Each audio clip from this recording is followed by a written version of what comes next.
Matapos nang pumutok ang balita nitong nakaraang araw na di umano'y bistado na ang lihim na relasyon nina VP Sara Duterte at Senator Robin Padilla, ngayong araw naman pinag-uusapan sa social media na di umano'y nagbunga daw ang pagsasama noon ni VP Duterte at Senator Padilla. Hindi naman daw tinakasan o tinalikuran ni Robin ang responsibilidad nito sa bata dahil hanggang ngayon ay patuloy pa rin ang pagsuporta nito, ito nga ay ayon sa ilang kaanak ni VP Sara. Samantala narito naman ang video kung nasaan na nga ba si VP Sara at kung bakit ito nagtatago. The Office of the Ombudsman has ordered Vice President Sara Duterte and other officials to respond to the plunder, technical malversation, bribery, and corruption cases recommended by the House of Representatives over her alleged misuse of confidential funds. Nag-file po ba ng reklamo ang House of Representatives? Kailan po ito? At ano po ang implikasyon nitong kaso sa Ombudsman sa impeachment case ni Vice President? Una-una, we have not received a copy of the said order to file a counter affidavit. Ako personally, I've learned about it through the reports, and I've seen it on social media. What I can confirm to you is that the plenary adopted the report of the Committee on Good Government and Public Accountability on June 10. And then the committee report was furnished to the Ombudsman they received it on June 16. Nita. So, it appears that the Ombudsman acted upon the recommendation of the committee. What I know is that the House or the committee itself did not file any complaint, but it appears that the Ombudsman acted upon the recommendation of the committee. Pag ganun po ba ang complainant, House of Representatives and Good Government? Dun sa ano kasi sa heading ng nakita ko nakalagay yung committee I still have to read about it and review my limited knowledge of the legal processes, no? Pero I will get back to you on that. On your question on kung ano ang implikasyon nito sa impeachment, hindi ko pa rin yan masasagot. We have to talk with the yung legal and also the panel of prosecutors. But just the same, dapat magtuloy-tuloy pa rin ang impeachment trial. Pero hindi naman po ito mai-consider na forum shopping, kung baga. Unang-una, hindi ang House ang nag-file ng complaint. So, ang in-initiate lang ng House ay yung impeachment trial through the transmission of the articles of impeachment. The committee report, the action of the Ombudsman was upon the recommendation of a committee report from the House of Representatives. So, we are looking forward pa rin for the impeachment trial to proceed. Ma'am, meron din pong statement si Representative Erwin Tulfo regarding the possibility of refiling the impeachment complaint in the 20th Congress. Parang meron daw po siyang narinig na ganong usap-usapan. Can you confirm po if merong ganun pong plano? Saan kaya niya narinig? Kasi ako nandito din ako, wala akong naririnig. The House transmitted the articles of impeachment already. We are awaiting for the Senate to act on its duty to proceed with the impeachment trial. That is what we are focusing on. And sa position po ba ng House, kailangan pa ng refiling? Bakit po? Or bakit hindi? Ngayon, ang tinututukan ng House through the prosecution panel is the preparation of the impeachment trial on the articles of impeachment that was already transmitted by the House of Representatives. Thank you po. Thank you, Bibian. Next up is Mela Lismoras from PTV4. Hi, ma'am. Follow up lang po kay Ate Vivian kanina. Sabi nyo, hindi ang house ang complainant. So, sino po dapat yung complainant, ma'am? Well, the ombudsman can initiate investigations on their own. So again, it was an initiative of the ombudsman acting upon the recommendation of the House Committee. So yun ang kaya kong sagutin sa ngayon. Opo. And ma'am, follow up lang po dun sa video statement nyo kagabi. Sabi nyo, pakiusap lang sa tagapagsalita ng Senado, huwag sanang lituhin ang publiko, huwag gawing dahilan ng isang clerical detail para ipasa ang sisi sa Kamara. Can you just further elaborate po? Mukhang kasing gustong gamitin ng ating spokesperson ng impeachment court na dahilan yung pag-serve ng entry of appearance that was unlabeled, untitled when it was sent here sa House of Representatives. Hindi 'yon ang pwedeng maging cause ng delay. Again, as I said, the entry of appearance is not a requirement for the impeachment trial to proceed. Ang obligasyon, ang duty ng House of Representatives doon sa proseso ng impeachment trial ay nagampanan na natin.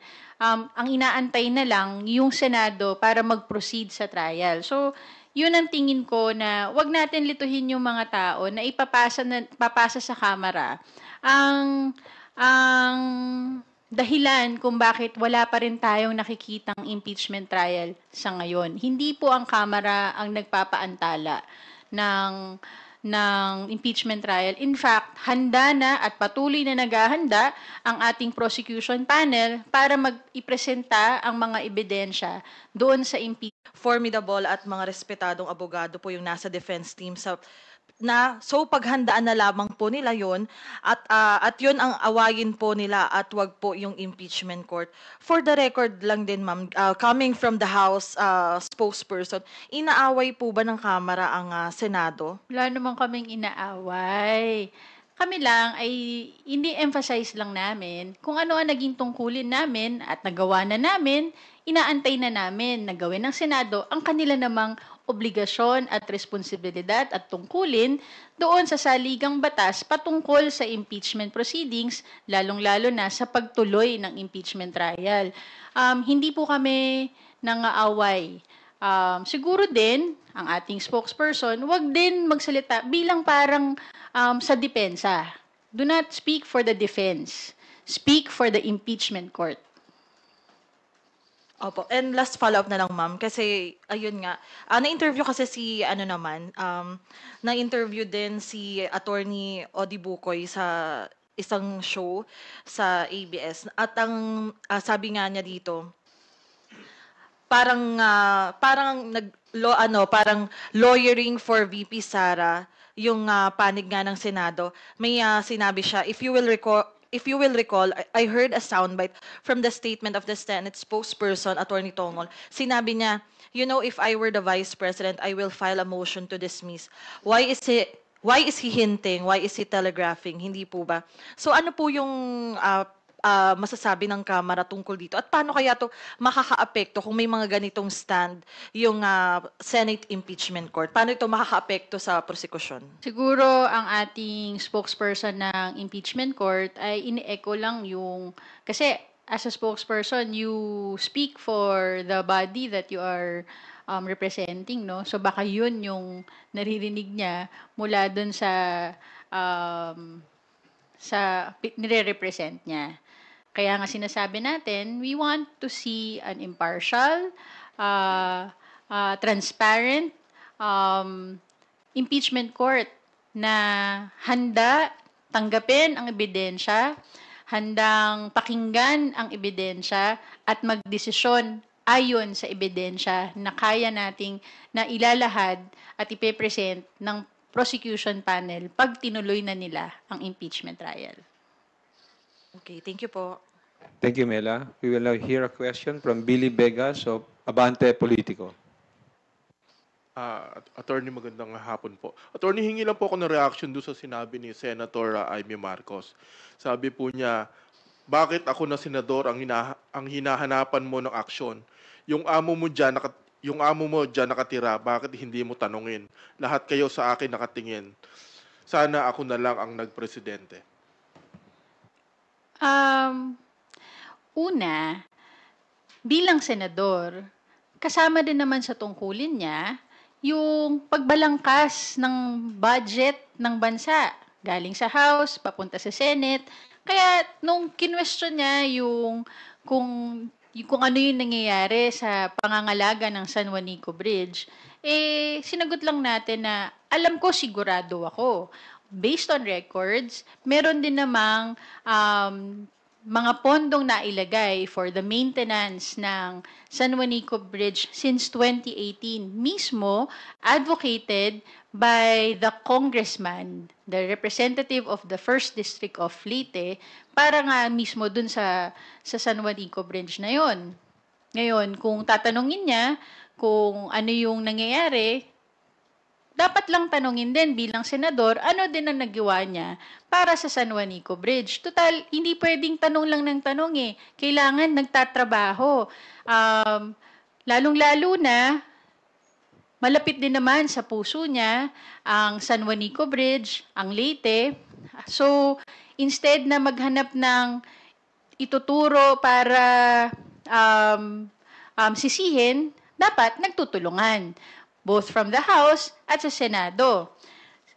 According to records in 2018, nagkaroon ng pondo para sa San Juanico Bridge of 27 million, noong 2019, 22 million, 2021, 105 million, 2022, 90 million, 2023, 150 million. 2026 ay may proposal pa lang na madadagdagan yung pondo to 400 million para nga sa pangangalaga. Ito ay initiative ng House of Representatives. Gusto din natin malaman, ano din ang initiative ng Senado? Total, gusto din nila malaman kung ano ang nangyayari, nasa posisyon sila para gumawa ng solusyon, hindi maghanap ng sisi.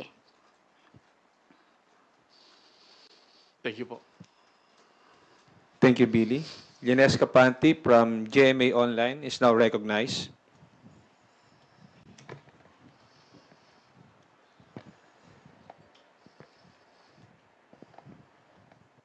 Good afternoon po, ma'am. Yung balikan ko lang po yung sa ombudsman.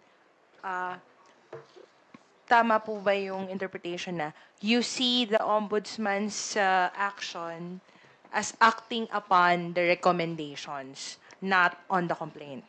It is stated, I read it dun sa reports that it is stated in the order to file a counter affidavit that it was acting on the recommendation of the Committee on Good Government and Public Accountability.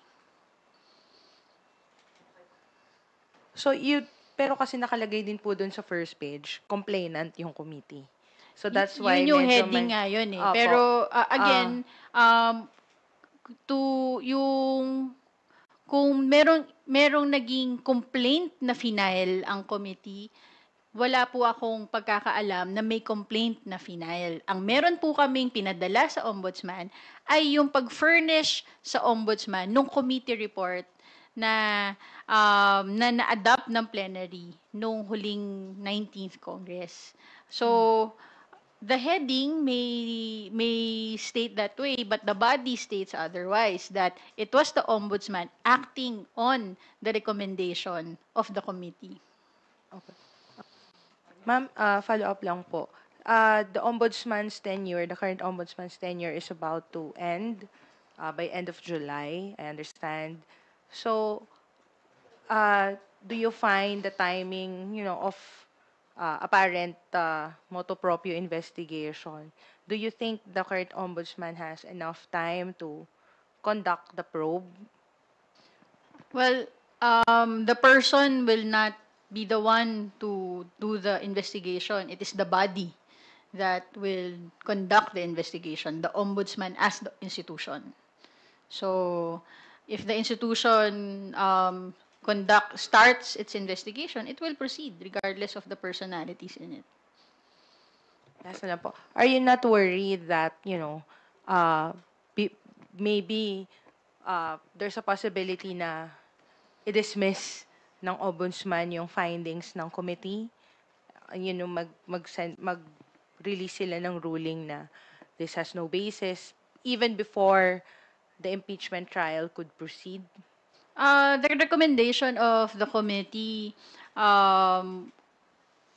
naniniwala naman din ako na nung naglabas sila ng recommendation na yon ay meron silang sufficient evidence to make that recommendation from the hearings that they conducted.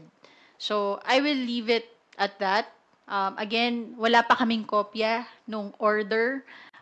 So, hindi ko rin masasagot yung ibang matters tungkol dun sa issue ng ombudsman. Thank you, Lenesca. Isa Bendaño Umali from GMA DCBB. Please proceed with your questions. Magandang hapon po, Attorney. Your reaction lang po kasi bumiyahe po si Vice President Sara Duterte papuntang Australia at kabilang daw po sa itinerary niya, sasama siya or makikilahok siya dun sa rally, Free Duterte Now. So ano pong reaction dito ng House? Thank you po. Sarah all. Pero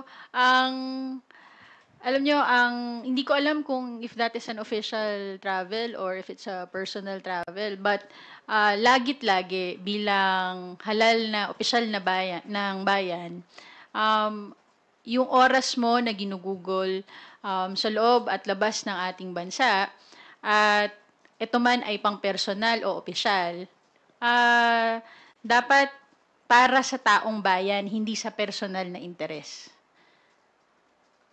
Para hindi nasasayang ang tiwala, ang pondo, at binigay na mandato ng Pilipino sa atin.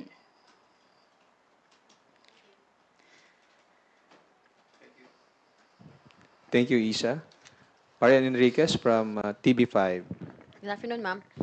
Sorry, ma'am, I just have to ask. Kasi has this always been the practice, like yung questions about the ombudsman filing na ang complainant daw ay ang good government? Kasi I don't know kung ano yung nangyari doon sa Quadcom report na nirekomendahan din na filean po ng crimes against humanity paglabag daw po sa Republic Act 9851. Sina former President Rodrigo Duterte, De La Rosa. I don't know. Paano po ba yun, ma'am? Also, do you have any info about that? Kung yun ba, inaksyon na ng ombudsman? Wala pa akong information tungkol dyan.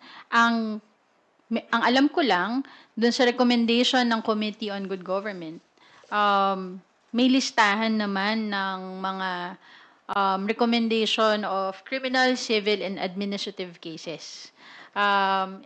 I cannot speak on the history of the Ombudsman on initiating their own investigations based on various committee recommendations. But we will tatandaan natin, hindi lang ang ombudsman ang na-furnish ng committee reports. All other agencies, katulad ng Department of Justice, I think DBM was also furnished. So, different agencies may initiate their own investigations on the matter based on the recommendations of a particular committee.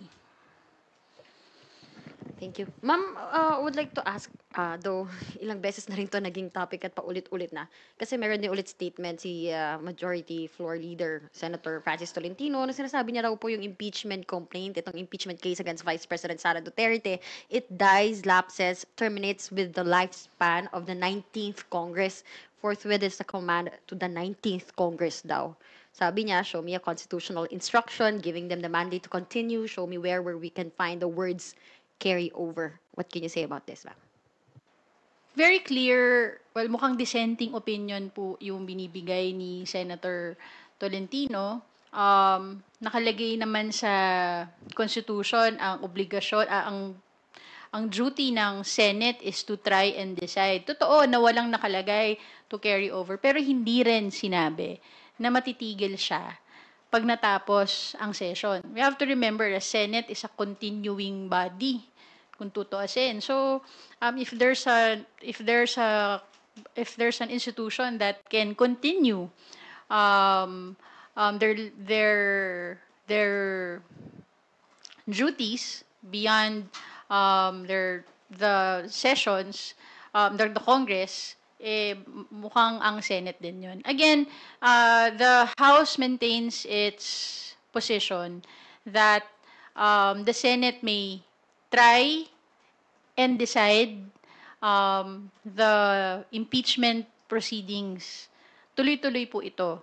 Walang tigil. Hanggang matapos ang pag-present ng ebidensya, matapos ang pagkakataon ng depensa na mapagtanggol ang kanyang sarili, hanggang matapos yung pagkakataon ng mga senator judges na mag-decide dun sa merits ng kaso.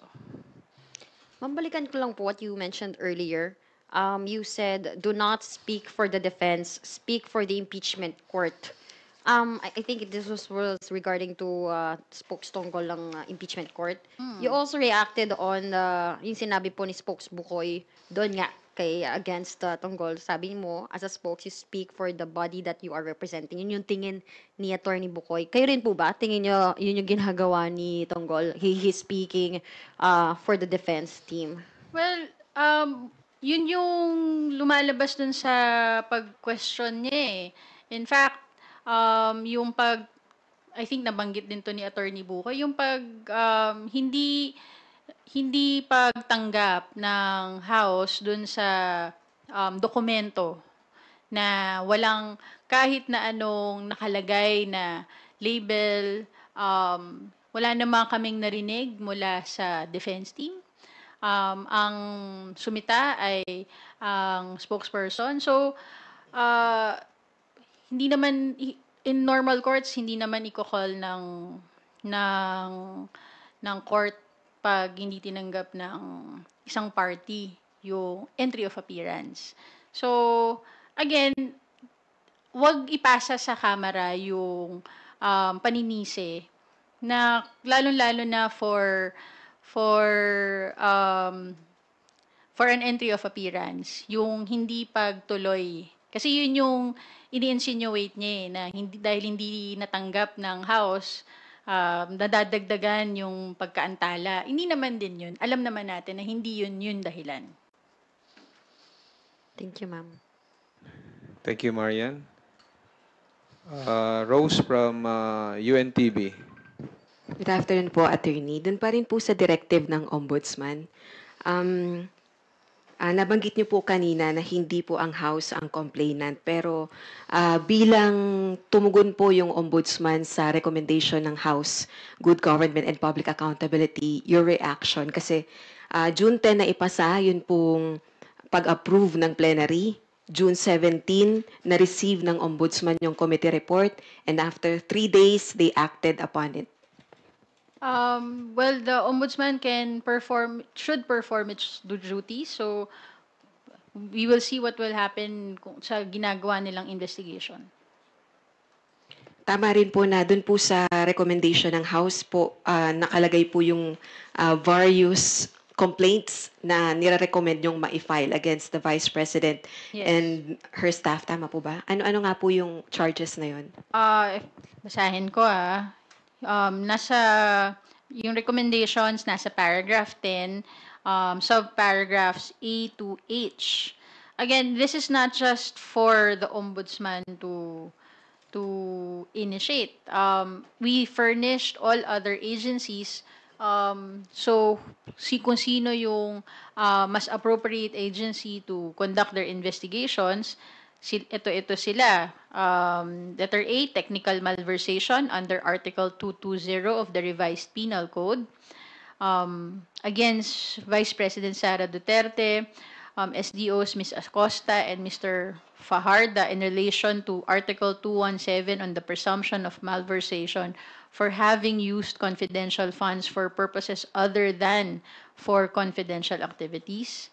Paragraph B, falsification under Article 171 of the Revised Penal Code for making it appear that funds were disbursed to actual individuals where acknowledgement receipts were questionable, ink, penmanship, and existence of the recipients. Letter C, paragraph C, use of falsified documents under Article 172 of the Revised Penal Code, evident in the use of the falsified acknowledgement receipts. Paragraph D, perjury under Article 183 of the Revised Penal Code against Vice President Sara Duterte and Ms. Acosta as the notarized certification contained a statement that the funds were used for necessary and legal purposes in relation to the agency's confidential activities as signed by the head of agency and special dispersing officers.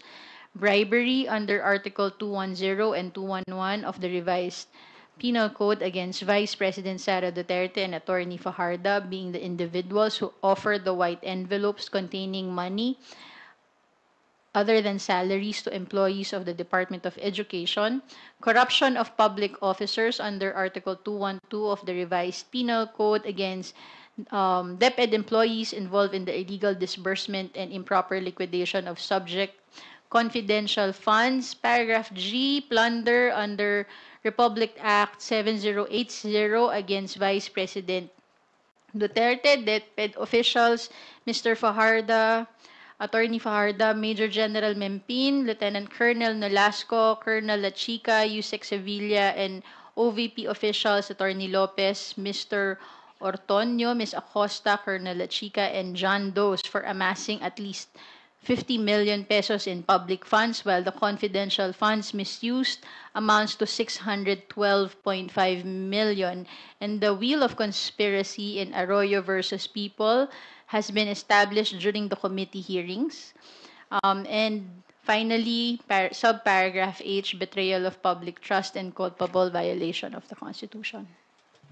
Ma'am, is it correct to say na yung mga evidence na nakalap ng good government with regards to this charges, same din po yung attachment ng House Prosecution Panel sa impeachment trial? I cannot answer that.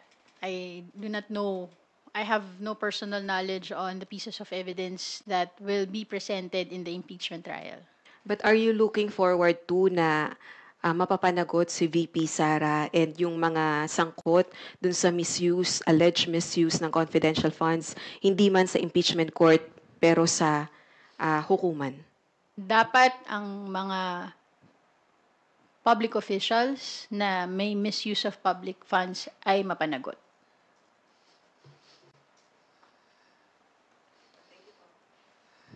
Sorry, last na lang Kuya Ray.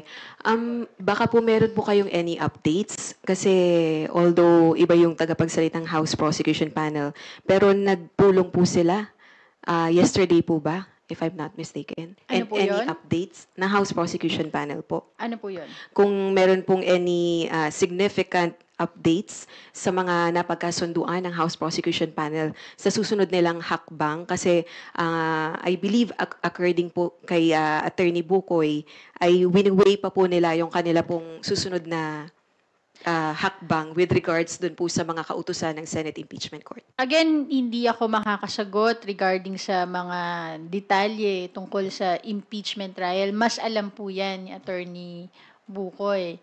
Pero siguro mas maganda siya yung maitatanong nyo. Definitely handa ang prosecution panel sa pag-present ng ebidensya. And I would like to think, at tingin ko din naman na mas komprehensibo yung ipe-present ng impeachment prosecution panel ng mga ebidensya. Baka nga makabuti sa ombudsman kung sila ay susubaybay sa impeachment trial.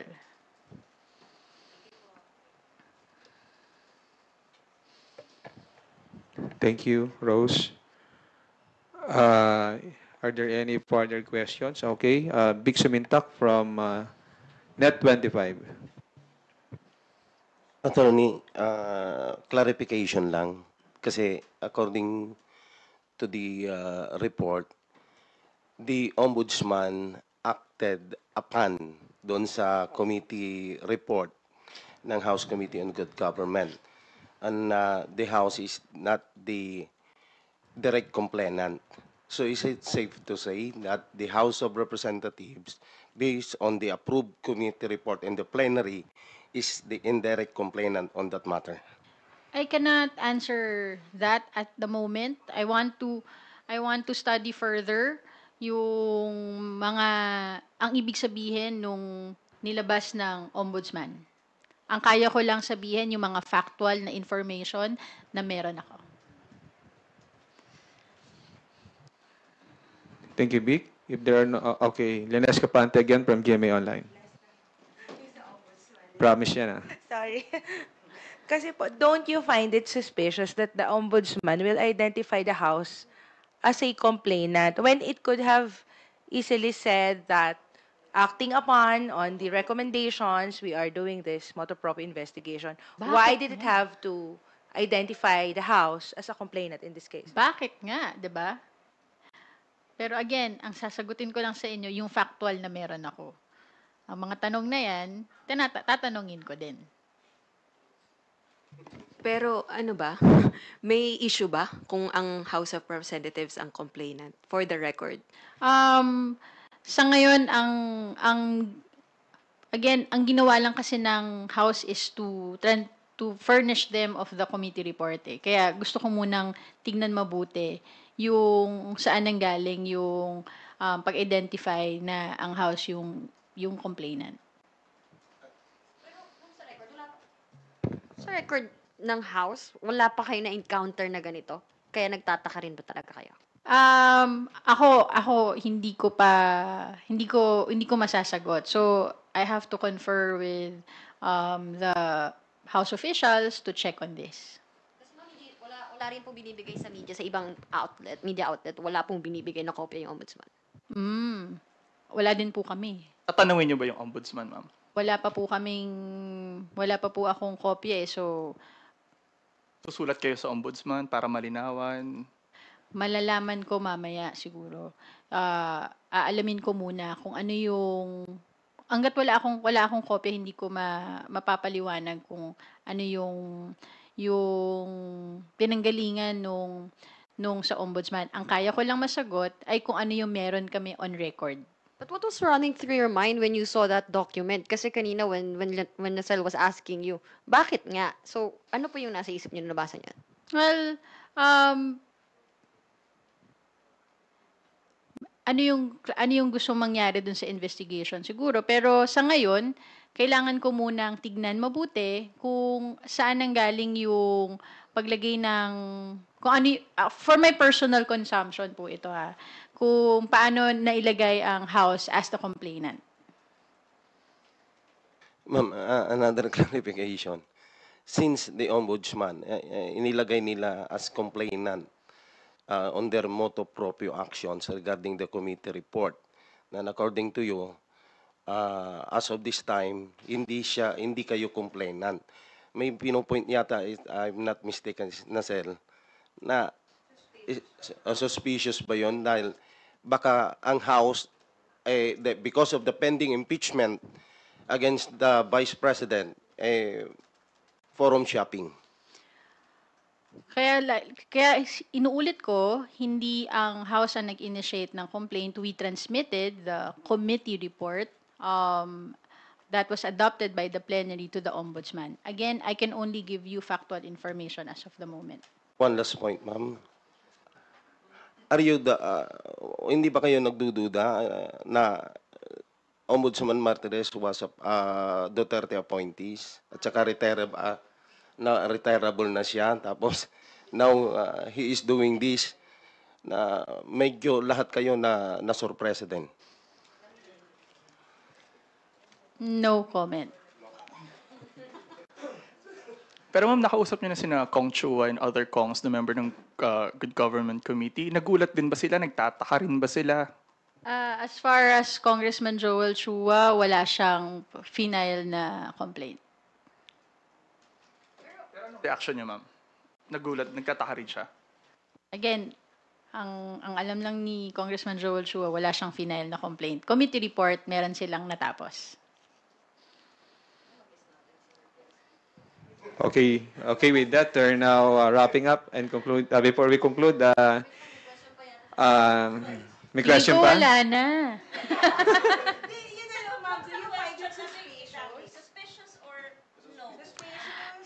No comment on that at the moment. Okay, pakinggan na po natin You were ang- raising questions then kanina earlier, ma'am. Again, that's for my own consumption. Bakit nga? Pero again, no comment on the question if it's suspicious. No comment eh. I can only answer factual information at the moment. Okay. Meron pa? Next week Happy daw. Friday. Happy Friday. Ma'am, baka may ano ka, pangwakas na... Maraming sa media briefing ngayon, madaming nasagot pero mukhang mas maraming tanong. We are looking forward to next week. I hope we can have more answers by then. Thank you very much and have a good weekend, everyone.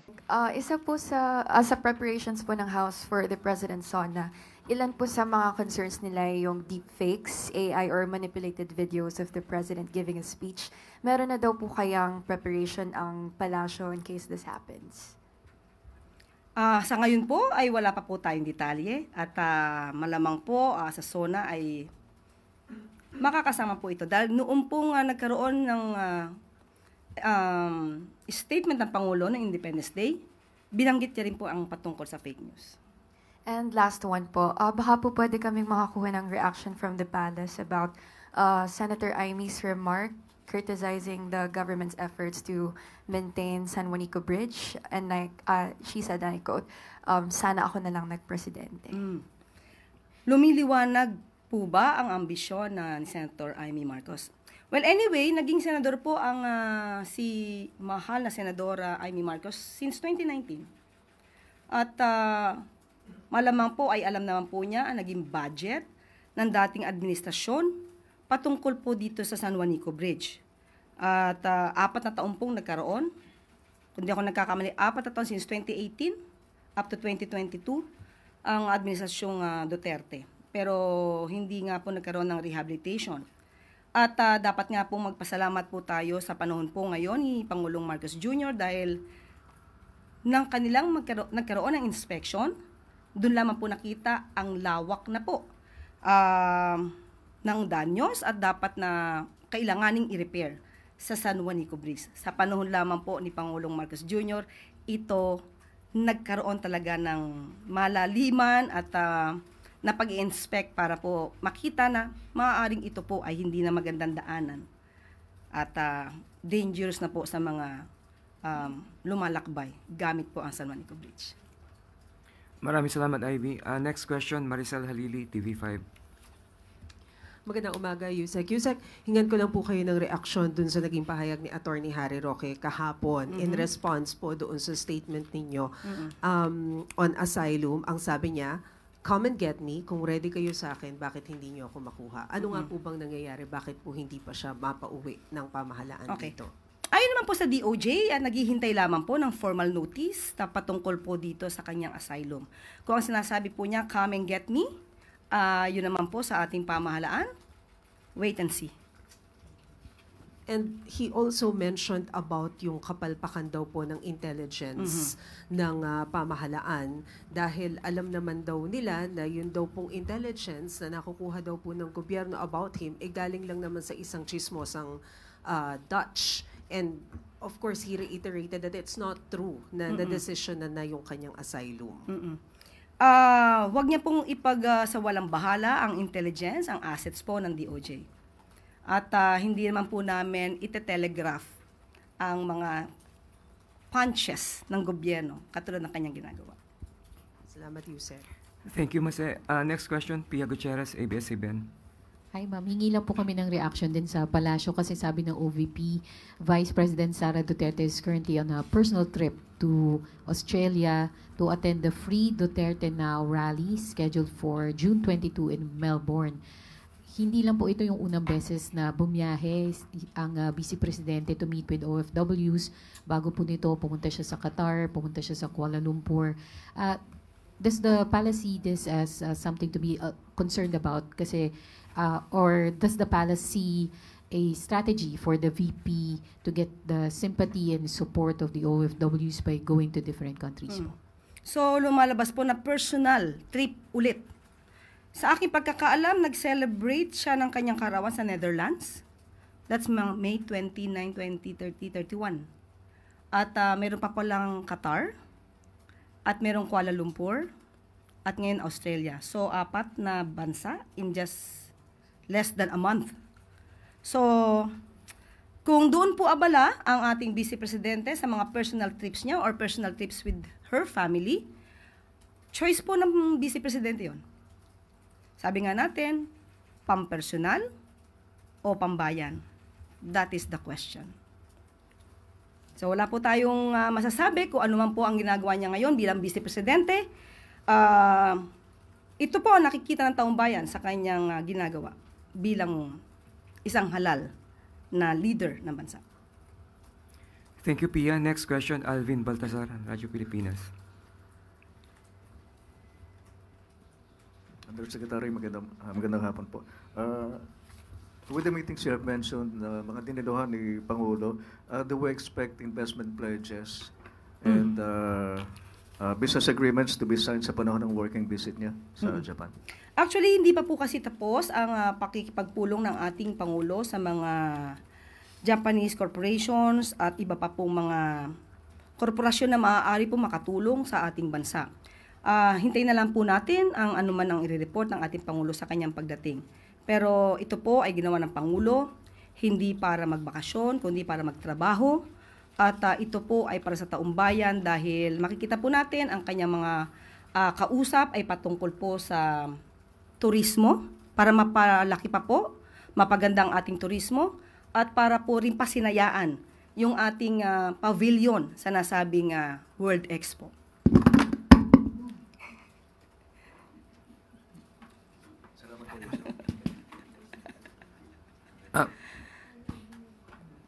Thank you, Alvin. A follow-up question, Eden Santos. Follow-up lang po, Yusek, dun sa tanong ni Pia about BP Sara's mga biyahe. Meron po bang nalalabag ang Vice Presidente dito sa kanya mga travels na ito? Ang kanya lang sigurong nalalabag ay ang kanyang obligasyon sa taong bayan. Doon po sa naman sa mga OFW natin dyan sa Israel at Iran, medyo may mga dismayado po doon sa statement ng Pangulo na depende doon sa desisyon ng bawat individual or bawat pamilya po yung pag-repatriate or pag-evacuate sa kanila. Meron po bang particular na sitwasyon bago po magpatupad ng mandatory repatriation ang gobyerno? Nakausap po natin kahapon ang kinatawan po ng DMW at sila'y sumusunod lamang po kung anong alert level ang ibinibigay ng DFA. Sa kasalukuyan po, as of yesterday, ang alert level po ng Israel ay alert 4. So dapat magkaroon na po ng repatriation ng mga Pilipino. At tandaan din po natin, mabilis din po natin napabalik ang ating mga kapwa Pilipino na hindi agad nakatawid. Ngayon po ay nasa Pilipinas na. At safe po sila nakabalik sa ating bansa. As of yesterday, ang Iran po ay level 2. So, mamaya-maya lamang po ay hihingi natin kung may update po patungkol po sa level or alert level na ibibigay po ng DFA. So sa ngayon po wala talagang pangangailangan na i-evacuate na natin yung mga Pilipino. Well, in fact, yung mga sa China, sa US, yung kanilang mga citizens ay pinalilikas na po. Kung ganyan po ang kanilang desisyon, meron naman po rin tayong desisyon at ito'y naaayon naman din po sa pag-aaral ng mga ahensya natin. So hintayin na lamang po natin kung ano pong sasabihin na alert level ng DFA at yun po ang susundin natin. Ang binabanggit po na dahilan, last na lang, yung binabanggit po na dahilan ng ating mga OFW ay kaya sila nag-decide na mag-stay doon kung saan bansa sila naroon, either Israel or Iran, dahil po yung pangambang pag-uwi nila sa Pilipinas ay wala po silang aabutang trabaho. Ano po masasabi ng gobyerno dito? Wag naman po tayo maging masyadong negatibo. Marami pong ginagawa ang Pangulo para makapagbigay ng trabaho sa ating mga kababayan. Maraming salamat, Ethan. Reminders lang po, isang question sa isang follow-up lang po. Next question, Maricel Halili, TV5. Yusek, follow-up lang yun tungkol sa Japan trip. May we know why is it not open for media coverage considering that it's a working visit? Actually po, ang naging dahilan po dito, nagkaroon po ng last-minute decision ang Pangulo na tumuloy po sa Japan. Hindi man po ito nasabi para po makasama ang ibang mga taga-media, pero po nandun po ang Maro. At ipagpaumanhin kung hindi po, nakita po niyo po kasi ang lahat ng activities ng Pangulo. Halos sunod-sunod po last week, Monday to Friday, kumpleto po na kasi po ng activities ng Pangulo. So, nakapag-decide po, very last minute na nakapag-decision na siya po ay aalis. May we know, Yusek, kung kailan po na-finalize ni PBBM yung decision niya? A day before. So, yung oras hindi ko po alam, but a day before. Thank you, Next question, Lef Narciso, DZRH. Good afternoon, Yusek. Hingi lang po kami ng reaction. Ang OVP po ay nagpasabi na sa Kamara na hindi ulit dadalo ng SONA si VP Sara. Last year, hindi naman din po siya dumating. At sa ating pagkakaalam, siya po ay umaten sa isang kasalan. So kung hindi po siya atin ngayon, kahit siya po ay inimbita bilang Vice Presidente, again, choice niya po iyon. At kung hindi niya po maririnig ang mga programa at kung ano po ang naging trabaho ng gobyerno at ng Pangulong Marcos Jr., hindi po na siguro natin kasalanan yan. It's her choice. Maraming salamat, Lef. Next question, Ann Soberano, Bombo Radio. Yusek, good afternoon. I-follow up ko lang doon sa 50% na discount sa mga estudyante. Kasama po ba dito yung mga senior citizen, Yusek? Inaaral pa po yan. As much as possible, kung pwede nga pong ilibre lahat, yun ang gusto ng Pangulo. Pero aaralin po yan at hindi naman po natin agad-agad maibibigay or kakayani maibigay. Inaaral po ngayon yan sa kasalukuyan. On the other issue, Yusek, doon naman sa pag-review ng gobyerno sa kontrata ng SIPCOR, may we know kung may update na po doon. Thank you. Sa ngayon po, hindi pa po kami nagkakausap. Ni Lua Admin Salonga. Ni Lua Admin Salonga.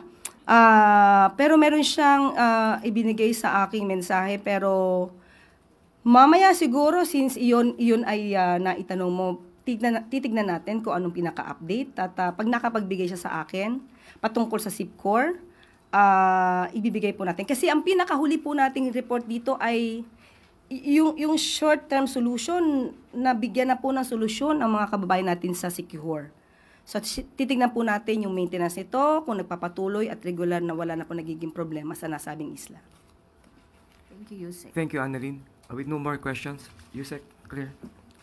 At bago po tayo magtapos, 42% ng mga Pilipino ang nagsasabing sila ay hindi mahirap ayon sa SWS survey. Batid na ang epekto ng pagpapababa ng poverty incidence sa ilalim ng administrasyon ni Pangulong Marcos Jr. At ito po ay nakikita na. Ayon ito sa April 23 to 28 self-rated poverty survey na inilabas ng Social Weather Stations or SWS. Tinukoy ng Presidente bilang mga pangunahing sanhi ng pagbaba ng poverty incidence sa bansa ang mga programa para sa improvement ng food availability and affordability, education at social welfare. Ayon pa sa Pangulo, makatutulong din ang mga inisyatiba ng gobyerno na pag-aanin ang mga problemang nakakaapekto sa small-scale businesses, public utilities, transportation services at street safety. Bumaba din sa record low na 8% ang mga Pilipino nagsasabi na sila ay borderline poor. Malaki ang ibinaba nito mula sa 39% na naitala noong 2021. Patuloy lang ang administrasyon sa pagtatrabaho at upang pag-aanin ang pasanin ng mga ordinaryong Pilipino.